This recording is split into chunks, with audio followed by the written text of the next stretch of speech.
السلام عليكم ورحمة الله. معكم أخوكم باسل أب تركي. اليوم موضوعنا معرفة ماج الهاتف. بالبداية ندخل إلى الإعدادات، ومن ثم من تبويب شبكات نختار واي فاي. بالضغط على واي فاي تظهر هذه القائمة، نختار الثلاث نقاط في الأعلى، تظهر القائمة المنسدلة، نختار خيارات واي فاي المتقدمة.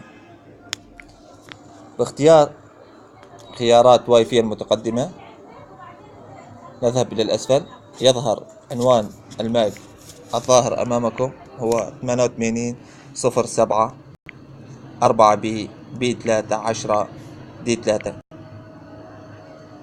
هو عنوان ماج هاتف لأجهزة الأندرويد.